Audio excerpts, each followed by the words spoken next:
Welcome to my channel. ముందుగా అందరికీ శ్రీరామనవమి శుభాకాంక్షలు. శ్రీరామనవమి రోజు రాముడికి నివేదించే ప్రసాదాలు వడపప్పు, పానకం, పులిహోర, దద్దోజనం, చలివేడి లాంటివి ప్రసాదంగా నివేదిస్తారు.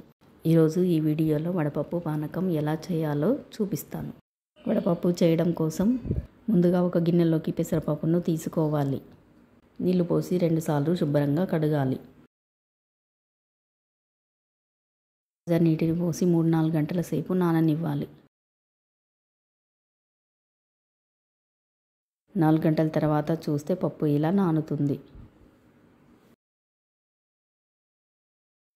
ఇప్పుడు ఈ పప్పుని ఒక కప్పులోకి తీసుకొని చిన్న మామిడికాయను తీసుకొని చెక్కు తీసి చిన్న ముక్కలుగా కట్ చేసి వీటిని ఇందులోకి వేసి కలపాలి.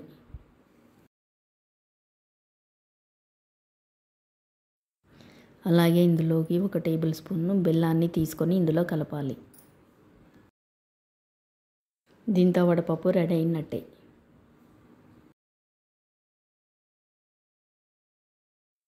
ఇప్పుడు పానకం ఎలా తయారు చేసుకోవాలో చూద్దాం. ఇప్పుడు ఒక గ్లాస్ తీసుకొని అందులోకి మంచినీళ్ళు పోసి ఇందులో 1 టేబుల్ స్పూన్ నిండుగా బెల్లాన్ని వేసి కలపాలి.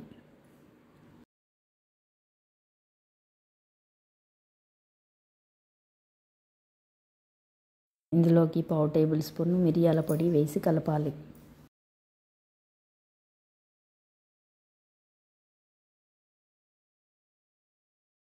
అలాగే ఫ్లేవర్ కోసం కొద్దిగా యాలకుల పొడి వేసి కలపాలి. మొత్తం అంతా మిక్స్ అయ్యేలా కలపాలి. అంతే, పానకం రెడీ అయినట్టే. పానకం ఆరోగ్యానికి చాలా మంచిది. ఈ వేసవి కాలంలో దీన్ని ఎక్కువగా తీసుకుంటే శరీర ఉష్ణోగ్రతను తగ్గిస్తుంది. ఇలా తయారైన వడపప్పు పానకాల ప్రసాదాన్ని దేవుడికి నైవేద్యంగా నివేదించాలి. చూసారు కదా, ఈ ప్రసాదాన్ని ఎంతో ఈజీగా తయారు చేయొచ్చో. మరి మీరు కూడా ట్రై చేయండి. ఈ వీడియో మీకు నచ్చినట్టయితే లైక్ చేయండి, షేర్ చేయండి, సబ్స్క్రైబ్ చేయండి.